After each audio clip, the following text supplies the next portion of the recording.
In many ways, we fell into CallTrackingMetrics. So we were consulting. So we were building websites for people, and we were trying to run their AdWords campaigns for them. A handful of them insisted that telephone calls was the only way that we could measure the impact of the AdWords campaigns.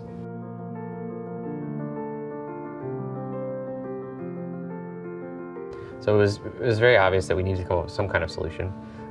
At the same time, there were some interesting APIs that were emerging that would allow us to implement phone systems and do the kind of tracking we needed to do.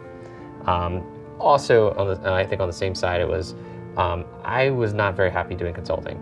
For me, it was very, very difficult to jump from one project to the next and not have that sort of a consistency. So building a stable service where we could just iterate on that one service and make it better every day has really been a driving force ever since. It was something that was really hard for us to get to. I feel like there were 2 years there where it was really, really hard.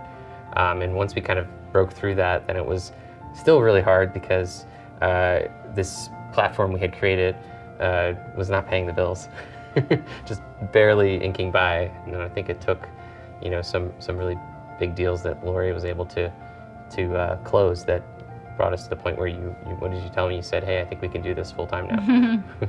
So what was happening is, Todd had a day job, and so we would basically work at night on the business. Yep. And so it was really exhausting. Yeah. And then it just got to the point where we had enough customers that, that it displaced his income. So he was able to stop doing that. And I think we were both kind of saw the potential there that, there is something here and it's worth it, and it's worth the risk to break out of what he was doing. Yeah. And just focus exclusively on this.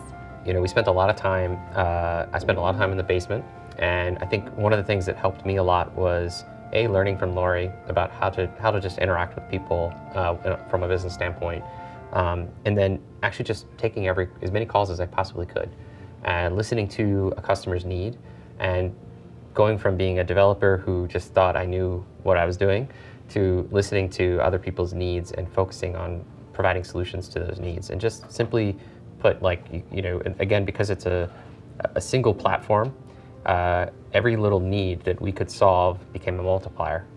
So one solution for one customer could become a solution for thousands of customers.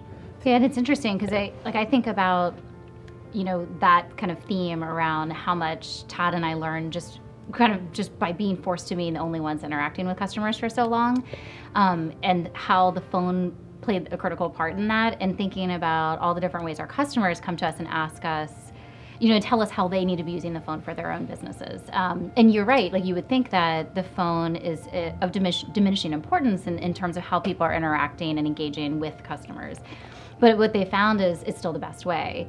And that it's, all the things that they come to us about is all about how do I engage with people more effectively, faster?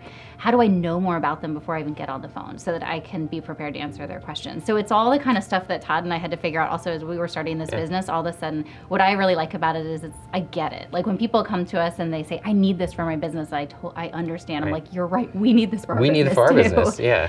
So there's always, there's a lot of parallels. Yeah.